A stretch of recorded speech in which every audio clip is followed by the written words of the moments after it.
Assalamu alaikum everyone. Welcome to the part 7 of second iOS app. इसमें हम loading and saving से related चीज़ें discuss करेंगे कि पीएलएस फाइल को यूज़ करते हुए हम जो है ऐप का डाटा अपना किस तरह सेव करवा सकते हैं और किस तरह लोड करवा सकते हैं। जिन्होंने मेरी ऐप 2 के पार्ट 1 से लेके पार्ट 6 तक नहीं देखी वीडियोस, तो मैं उनको रिकमेंड करूंगा पहले वो पार्ट देख लें, फिर इस पार्ट पे मूव होइएगा। तो बात करते हैं डाटा परसिस्टेंस की। ठीक है, डाटा परसिस्टेंस होती क्या है? डाटा परसिस्टेंस बेसिकली अगर किसी डाटा को आप परमानेंटली सेव कराओ किसी भी ड्राइव के अंदर, वो आपकी डाटा परसिस्टेंस कहलाती है। ठीक है, तो अगर आप डाटा परसिस्टेंस नहीं करेंगे तो लेफ्ट वाली डायग्राम देखें, यूजर ने ऐप स्टार्ट की, कुछ आपका डाटा ऐड किया और होम बटन प्रेस किया एंड देन उसके बाद उसको ऐप का डाटा स्टिल रहेगा। लेकिन जब जो है आप ऐप टर्मिनेट कर देंगे तो वो ऐप का डाटा जो है वो गायब हो जाएगा। तो जब भी आप होम का बटन दबाते हैं तो वो आपकी ऐप जो है वो सस्पेंडेड मोड के अंदर चली जाती है। ठीक है, लेकिन अगर फॉर एग्जांपल आपको डाटा परचेस करना है तो आपको एक फाइल के अंदर परमानेंटली उसको सेव कराना पड़ेगा और वो फाइल आपकी पीएलएस फाइल होगी, जिसको हम प्रॉपर्टीलेस फाइल कहते हैं। डाटा परसिस्टेंस के साथ फॉर एग्जांपल अगर हम लोग एप्स को देखते हैं, अभी फिलहाल विदाउट परसिस्टेंस ऐप काम करिए, जो मैंने एक्सप्लेनेशन दी जरा उसको हम एक नजर देख लेते हैं। कि फॉर एग्जांपल अगर मैं कोई भी जो है वो डाटा जो है मैं एंटर करता हूँ, कोई भी लिस्ट वगैरह अपनी रिमाइंडर की, फॉर एग्जांपल मेरा यहाँ पे दिल चाहा, मैंने करा ईट चॉकलेट, राइट? सही है। अब ये मैंने लिस्ट ऐड कर दी। ठीक है, अगर मैं होम बट का बटन दबा रहा हूँ और मैं वापस आ रहा हूँ तो ये अभी भी है जैसे कि यहाँ विदाउट डाटा परसिस्टेंस में है। लेकिन जैसे ही मैं टर्मिनेशन का बटन दबा देता हूँ तो ये ईट जो चॉकलेट है वो स्टॉप करके अगर दोबारा ऐप प्ले करूंगा तो मेरी वो लिस्ट जो है वो डिसअपियर हो जाएगी। क्यों? क्योंकि आपकी डाटा परसिस्टेंस एक परमानेंट फाइल के अंदर नहीं हो रही। तो अब हमें बेसिकली करना है क्या है कि एक फाइल के अंदर जो है हमें अपना डाटा परसिस्ट कराना है कि अगर मैं ऐप बंद भी करूं तो मेरा डाटा परसिस्ट है, तो उसके लिए हमें फाइल की जरूरत पड़ेगी। तो इस ऐप के अंदर बेसिकली करेंगे क्या, हम सबसे पहले क्या करेंगे, उस मेमोरी लोकेशन को डिफाइन करेंगे जहाँ पे अपने प्रॉपर्टी लिस्ट फाइल जो है वो सेव करानी है, उसकी डायरेक्टरी बताएंगे, डायरेक्टरी फोल्डर क्या है उसका, कहाँ फाइल सेव हो रही है। वो फिर हमारी पीएलएस फाइल हमारी जो है लोकल स्टोरेज के अंदर सेव हो जाएगा। ठीक है, लोकल स्टोरेज के अंदर सेव हो गया, फिर उसको हम लोड करवाएंगे अपने एक्स कोड के अंदर ताकि वो जो है वापस आ जाए जो आपने डाटा सेव करवाया है। इस पूरे प्रोसेस को जो सेविंग और का होता है उसको हम फ्रीजिंग बोलते हैं और जो लोडिंग का होता है वो अनफ्रीजिंग होता है। ठीक है, तो अब थोड़ा सा मजीद इसको आगे लेके चलेंगे कि काम कैसे करती है ऐप आपकी। कि सबसे पहले आपको जो है वो हम ऐप पार्ट 7 से स्टार्ट ले रहे हैं, तो मुझे सबसे पहले डॉक्यूमेंट डायरेक्टरी बनानी पड़ेगी अपनी ऐप की। तो यहाँ मैं चेकलिस्ट व्यू कंट्रोलर के अंदर गया और मैंने उसकी डायरेक्टरी डिफाइन कर दी। फॉर एग्जांपल मैंने यहाँ पे डिफाइन किया कि what is a basically directory, तो मुझे इसके लिए पाथ डिफाइन करना पड़ेगा। तो कि आप किधर सेव करा रहे हो, तो डॉक्यूमेंट डायरेक्टरी का मैंने यहाँ पे फोल्डर बनाया। I hope it is quick visible now, right? तो यहाँ पे मैंने डॉक्यूमेंट डायरेक्टरी का एक मैंने फंक्शन बनाया, URL एंड देन, तो थोड़ा और मैं जरा जूम इन कर लूँ ताकि अच्छी तरह आपको नजर आए। लेट पाथ्स, ठीक है, ये वो पाथ है जहाँ पे आपका जो फाइल सेव होगी, वो डॉक्यूमेंट डायरेक्टरी हम बना रहे हैं। तो फाइल मैनेजर का हम जो है वो ऑब्जेक्ट यूज करते हैं। ये फाइल मैनेजर क्या होता है, मैं क्यों यूज कर रहा हूँ, अभी इसकी थोड़ी डिटेल हम आपको डिस्कस करेंगे थोड़ी देर के अंदर। तो URLs और डॉट डॉक्यूमेंट डायरेक्टरी, ठीक है, और फिर इस पे यहाँ पे मैंने डॉट यूजर डोमेन टास्क, ठीक है। अच्छा जी, ये मैंने पाथ दे दिया और यहाँ पे मैंने रिटर्न पाथ्स करवा दिया, मैंने 0 दे दिया। ठीक है, अब ये फंक्शन कर क्या रहा है, बेसिकली आपका डॉक्यूमेंट का पाथ बता रहा है कि कहाँ पे आपका डॉक्यूमेंट, जहाँ पे आपकी फाइल है, पीएलएस फाइल जो आप बनाएंगे वो यहाँ सेव होगी। ठीक है, अब उस फाइल का नाम भी मुझे बताना पड़ेगा कि किस नाम के साथ और किस एक्सटेंशन के साथ वो फाइल बने। तो मैं डाटा फाइल पाथ का एक फंक्शन बना दूंगा यहाँ पे। तो मैंने अपना यहाँ पे एक फंक्शन बना दिया, ठीक है, और रिटर्न किया यहाँ से कि डॉक्यूमेंट डायरेक्टरी जो आपने फाइल पाथ है, भाई आप इस डायरेक्टरी के अंदर जाओ और अपेंडिंग पाथ कंपोनेंट करो, जो आपकी चेकलिस्ट इस फाइल के नाम डॉट पीएलएस के नाम से आपकी फाइल जो है वो इस नाम से बनेगी। आपको आपने डाटा फाइल पाथ दे दिया कि आपका जो है जिस डॉक्यूमेंट पे है उसके अंदर जाके बेसिकली चेकलिस्ट डॉट पीएलएस की फाइल आपने जो है वो बना के, पीएलएस चाहिए ऐसे नहीं है यहाँ पे। ठीक है, तो फाइल मैनेजर क्या होता है? फाइल मैनेजर बेसिकली आपका जो है एक क्लास है आईओएस के अंदर जो आपकी जो है फाइल की सेविंग वगैरह को और जितने भी कंटेंट है फाइल मैनेजमेंट से रिलेटेड उसको कॉन्फ़िगर कर रहा होता है। तो इससे हम फाइल को लोकेट करवा सकते हैं, क्रिएट करा सकते हैं, कॉपी करवा सकते हैं या मूव करवा सकते हैं। तो सारी आपकी डायरेक्टरी मेंटेन कर रहा होता है लोकल सिस्टम के अंदर, ठीक है। यूजुअली एनएस यूआरएल या एनएस स्ट्रिंग के ऑब्जेक्ट्स यूज कर रहे होते हैं हम लोग कि उसका डाटा डिफाइन करने के लिए कि वो किस यूआरएल या कुछ एड्रेस पे सेव है, तो यहाँ पे यूआरएल का जो है वो यूनिवर्सल रिसोर्स लोकेटर जो है बता रहा होता है किस जगह बेसिकली वो जो है वो सेव हो रही है। तो इस वजह से हमने इसका ऑब्जेक्ट रिटर्न करवाया है। तो अब हमने ये फंक्शन डिफाइन कर दिया। अब हम जो है इसको जरा देख भी लेते हैं अपने कि बेसिकली ये प्रिंट कैसे हो रहा है इसका एड्रेस, ठीक है। तो हम इसको बेसिकली इसके हम लोग इसको जरा व्यू डिड लोड पे इसको जरा हम कॉल करवा लेते हैं।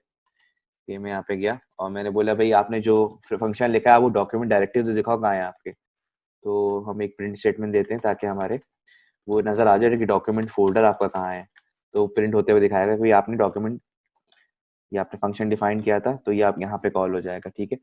इसी तरीके के बाद हम लोग जो है वो अपने डॉक्यूमेंट फाइल का पाथ देखेंगे जो हमने डाटा फाइल पाथ बनाई है कि आपने जो फाइल पीएलएस फाइल बनानी है वो कहाँ सेव हो रही है, तो वो उसका पाथ भी आपको बता देगा डाटा फाइल पाथ। तो मैंने ये प्रिंट करवाया। अब मैं इसको प्ले करूंगा अपनी एप्लीकेशन को, ठीक है। मैंने एप्लीकेशन प्ले की, हमने दोनों फंक्शन कॉल किए। तो देखिएगा यहाँ पे आपके डीबग एरिया पे, मैं जरा यहाँ पे आ जाऊँ। हाँ, तो यहाँ पे बेसिकली ये आप जरा गौर से देखिएगा कि आपका जो यहाँ पे ये पूरा पाथ बता रहे भाई आपके इस फोल्डर के अंदर डाटा पे, एप्लीकेशन पे, और इस ये फोल्डर बता रहे भाई इस डॉक्यूमेंट डायरेक्टरी के अंदर ये फाइल सेव हो रही है। डॉक्यूमेंट्स पे जाके वो पीएलएस फाइल का पाथ बता रहे हैं आपका पीएलएस फाइल का जो पाथ है वो बेसिकली ये है। जरा इसको मैं इसको थोड़ा स्टॉप करूँ। मैंने जो यहाँ पे जो कॉल करवाना है वो डाटा फाइल पाथ करवाना है, तो इसको मैं करेक्ट कर लेता हूँ यहाँ पे। तो अब यहाँ पे पूरा पाथ बताएगा वो आपको। अगर मैं एप्लीकेशन प्ले करता हूँ तो यहाँ पे आपका पूरा जो है वो पहले डॉक्यूमेंट का पाथ बताएगा ये कि डॉक्यूमेंट का पाथ, डायरेक्टरी का पाथ ये है, और उसके बाद वो डाटा फाइल पाथ बता रहा है। देखो डॉक्यूमेंट्स में जाके वहीं पे उसने अपेंड कर दिया भाई checklist.plist के नाम से फाइल आपने सेव करवानी है। तो अभी ये सिर्फ एड्रेस मतलब आपको लोकेशन बता रहा है कि कहाँ पे जाके फाइल सेव होगी। तो इतना हाइड एरिया पे ये फाइल सेव हो रही होती है, ठीक है। तो अब करना क्या है बेसिकली, सेव कैसे कराएंगे, जरा मैकेनिज्म को समझ लेते सेविंग का, फिर मैं कोड करता हूँ। हमने बेसिकली करना ये है कि जो हमारा स्विफ्ट का कोड है उसको मैं इनकोड कराऊंगा एक्सएमएल के स्ट्रक्चर के अंदर, क्योंकि पीएलएस प्रॉपर्टी लिस्ट फाइल जो है वो स्ट्रक्चर डाटा सेव करती है एक्सएमएल के अंदर। तो इसको हम कोडेबल का प्रोटोकॉल यूज करते हुए हम इसको इनकोड करवाएंगे, ठीक है। तो स्विफ्ट कोड आपका इनकोड होगा एक्सएमएल के अंदर जो आपका सेविंग प्रोसेस होगा। तो हम एक काम करते हैं, पहले हम एक्सकोड से पीएलएस फाइल के अंदर डाटा सेव करवाते हैं, फिर हम लोडिंग करवाते हैं। तो पहले इनकोड वाला प्रोसेस देख लेते हैं कि इनकोड वाला प्रोसेस जो है वो काम कैसे कर रहा है आपका। तो चलते हैं जरा इनकोड वाला प्रोसेस देखते हैं, फिर आपको मैं फाइल दिखाऊंगा वो वाली जहाँ पे आपका जो है वो एक्चुअल जो है वो पीएलएस फाइल सेव हो रही है, ठीक है। तो मैं यहाँ पे जरा गया और मैंने सेविंग का मैकेनिज्म काम किया, फंक्शन सेव चेकलिस्ट आइटम, ठीक है। और यहाँ पे मैंने, अच्छा ये जो इनकोड कराने की मैंने बात की आपसे, इसके लिए आपका जो है जो ऑब्जेक्ट होता है वो प्रॉपर्टी लिस्ट इनकोडर का यूज हो रहा होता है। तो स्विफ्ट कोड को जो इनकोड करेगा एक्सएमएल के अंदर, तो बेसिकली जो है ये, मैं जरा इसको करता हूँ, let encoder equals to property list encoder, ये मैंने इसका ऑब्जेक्ट बनाया, ठीक है। और फिर ये ऐसा भी हो रहा था इनकोडिंग होती है सक्सेसफुल या फेलियर भी आता है, तो इस वजह से इसको ट्राई एंड कैच के ब्लॉक में हम इसको चेक कर रहे होते हैं। तो let data equals to try, ठीक है, इक्वल्स टू इनकोडर को जो मैंने ऑब्जेक्ट बनाया था, फिर इनकोड किया मैंने इसको। और ये जो है आइटम्स की एरे को मैंने इनकोड कर दिया, जो आइटम्स की एरे आपने सेव करवानी, जो सारे आपके रिमाइंडर्स की आइटम्स की एरे के अंदर बेसिकली डाटा स्ट्रक्चर यहाँ सेव हुआ है जो हमने पहले डिक्लेयर किया था, अगर आपने प्रीवियस पार्ट्स देखे हो। फिर उसके बाद मैंने ये जो सेव करवाया है, ठीक है, इस सेव कराने के बाद मुझे जो है वो basically let data dot right, इससे पहले मुझे एक और काम करवाना है वो बेसिकली वो मैं कर लेता हूँ कि मुझे चेकलिस्ट आइटम को करवाने के लिए इसको कोडेबल का ऑब्जेक्ट से मुझे प्रोटोकॉल इंपोर्ट कराना पड़ेगा, वरना मैं जो हूँ इसको इनकोड नहीं करा सकता। तो कोडेबल का प्रोटोकॉल आपकी इनकोडिंग और डिकोडिंग के काम आ रहा होता है, तो ये करना जरूरी है, वरना पोटेंशियल बग्स आते हैं आपकी एप्लीकेशन के अंदर, ठीक है। तो ये करना जरूरी होता है आपके पास। तो मैं जरा इसको इनकोड कराऊं, डॉट इनकोड, और फिर ये आपकी आइटम्स की एरे, इस वजह से वो बेसिकली आपका वर्क का एरर दे रहा था। अब इसको हम क्या काम करेंगे, हमने डिफाइन कर दिया, ठीक है। अब हम इसको करेंगे राइट, ठीक है, तो इसको हम राइट करते हैं।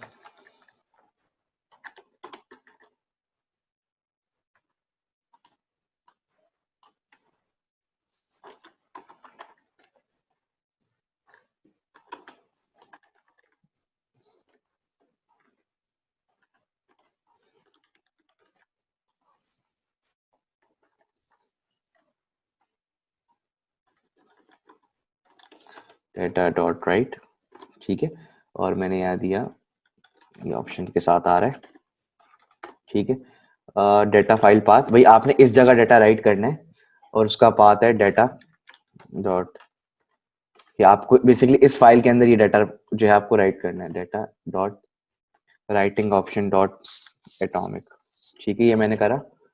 उसके बाद मैंने किया यहाँ पे कैच, ठीक है, क्योंकि ऐसा भी हो सकता है कि आपका वो पोटेंशियल बग आए, तो यहाँ पे मैं करूँगा प्रिंट, मैंने किया एरर,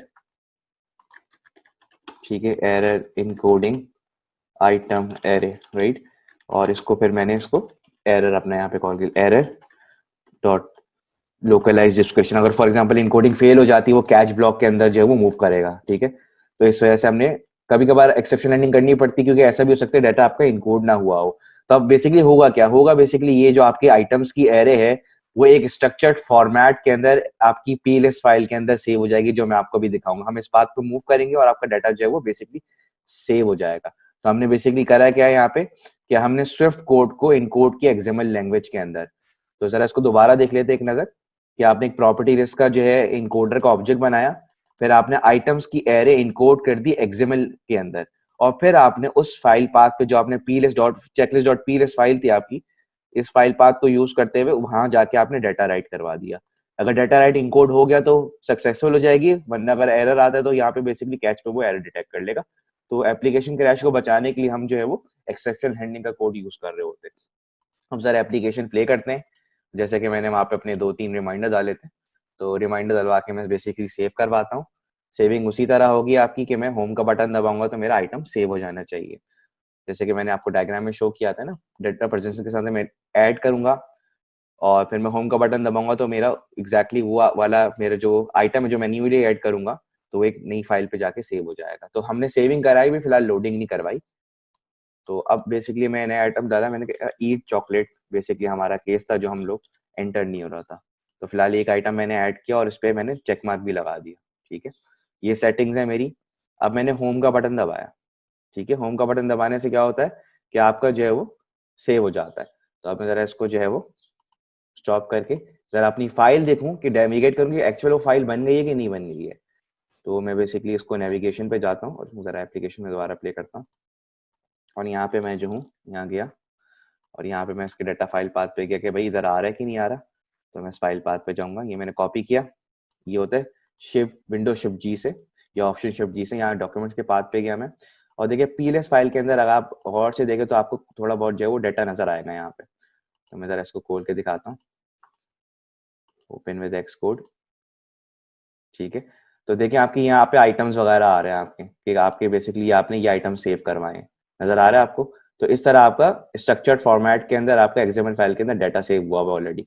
तो फाइल आपकी आपकी बन गई है, जो जिसके अंदर सारे लिस्ट ऑफ रिमाइंडर्स हैं आपके। तो सक्सेसफुली आपकी फाइल जो है वो सेव हो गई है। तो आप बेसिकली एक्सएमएल फॉर्मेट के अंदर ये फाइल है, जरा गौर से देखिए एक्सएमएल फॉर्मेट भी बेसिकली यहाँ पे आ रहा है। तो इस तरह आपका स्विफ्ट का कोड जो है वो एक्सएमएल फाइल के अंदर इनकोड हो गया। अच्छा, अगर अब मैं प्ले करूंगा ना तो मुझे वो रिमाइंडर नहीं दिखाएगा, क्यों? क्योंकि हमने उसको लोड नहीं करवाया। हमारा सेकंड स्टेप रहता था, तो अभी आपको नजर नहीं आएगा वो, क्योंकि हम अभी बेसिकली हमने जो है वो उसको लोड नहीं करवाया। तो आपका बेसिकली ये, तो सब सबसे पहले हम उसको सेव करवाएंगे, सेव के बाद हम लोग जो है वो उसको लोड करवा देंगे। अगर फॉर एग्जाम्पल कोई नया आइटम आता है उसको उसको कॉल भी कराना पड़ेगा, ठीक है। जरा मैं इसको कॉल करवाऊँ, तो मुझे इसको कॉल कराना पड़ेगा यहाँ पे। तो हम इसको जो है कॉल करवाते हैं आगे जाके। तो बेसिकली कहाँ का कॉल होगा सेव आपका? आपका सेव कॉल होगा जहाँ पे आपका डाटा ऐड हो रहा है, एडिट हो रहा है और डिलीट हो रहा है। तो बेसिकली मैं जरा इसको कॉल करवाऊँ, डिट फिनिश, यहाँ पे कॉल होगा आपका, ठीक है। और एडिटिंग आइटम पे कॉल होगा आपका, ऐड आइटम पे कॉल होगा। और एक और जगह ऐड होगा जहाँ पे आप डिलीट करते हैं, तो डेट कमिट एडिटिंग स्टाइल आपका था, तो यहाँ पे भी वैसा बेसिकली सेव हो जाएगा। अब दोबारा हम एक काम करेंगे, जरा ईट चॉकलेट को एंटर करते हैं। मैंने कॉल नहीं किया तो क्या पता वो ईट चॉकलेट वाला सेव ना हो रहा, तो जरा तो मैंने दोबारा इसको मैं लिख लेता हूँ कि ईट चॉकलेट, ये मैंने रन किया और फिर मैं होम का बटन दबा के इसको सेव कर लेता हूँ। ठीक है, अब मैंने इसको करा स्टॉप क्योंकि मेरी एप्लीकेशन हो गई सेव।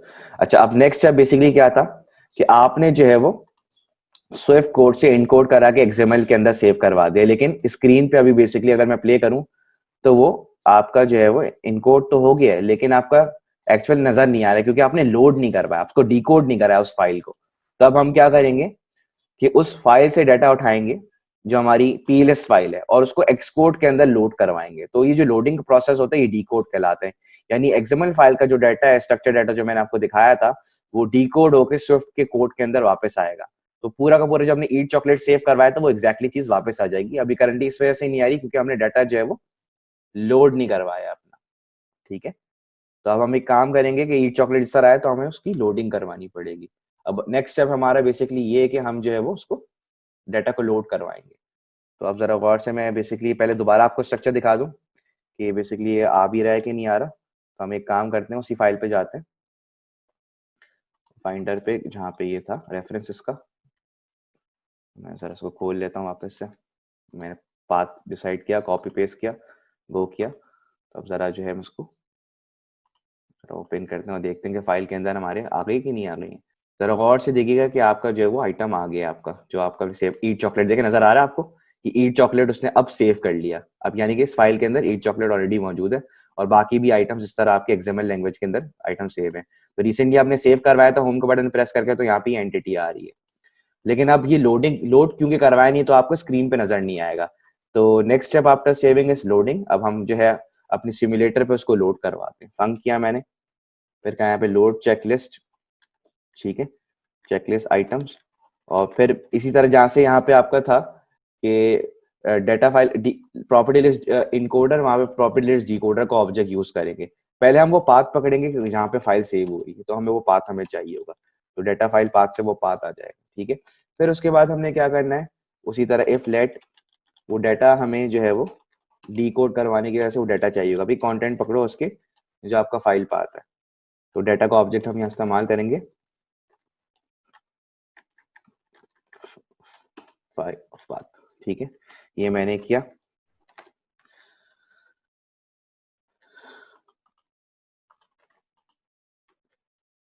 लेट ये वो बेसिकली करके बेसिकली ले रहा है उस फाइल पाथ पे जाके उसका डाटा यहाँ पे सेव करवा रहा है। ठीक है, ताकि आपके जो फाइल का डाटा है वो डाटा के ऑब्जेक्ट के अंदर सेव हो जाए। अब क्या करेंगे, डिकोड करवाएंगे उसको, उस डाटा को डिकोडर का ऑब्जेक्ट के लिए। अब जैसे यहाँ पे प्रॉपर्टी लिस्ट इनकोडर था, वहां पे प्रॉपर्टी लिस्ट डिकोडर हो जाएगा। ठीक है, क्योंकि हम डिकोड करवा रहे हैं एक्सएमएल फाइल से, हम जो है वो स्विफ्ट के अंदर कोड ला रहे हैं। तो प्रॉपर्टी लिस्ट डिकोडर का ऑब्जेक्ट यहाँ इस्तेमाल होगा कि ऐप आपकी डिकोड हो रही। तो लोडिंग में हमेशा याद रखिएगा, जब भी हम लोड करवाते हैं वो आपकी एक्सएमएल फाइल जो है वो स्विफ्ट कोड में डिकोड हो रही होती है, सेव के अंदर स्विफ्ट कोड से एक्सएमएल फाइल के अंदर जो है वो इनकोड हो रही होती है। तो अपोजिट प्रोसेस है। यहाँ पे गया मैंने इसको, अब मैं इसको यूज करूंगा डिकोड कराने की के लिए। तो मैंने डिकोडर का ऑब्जेक्ट बना दिया, फिर मैंने किया आइटम्स, फिर आइटम्स की एरे में आप डिकोड करवाओ। तो ट्राई किया, ट्राई डिकोडर का ऑब्जेक्ट डिकोडर डॉट डिकोड, और फिर यहाँ पे फ्रॉम डाटा, भाई डाटा को डिकोड करवाना है आपने।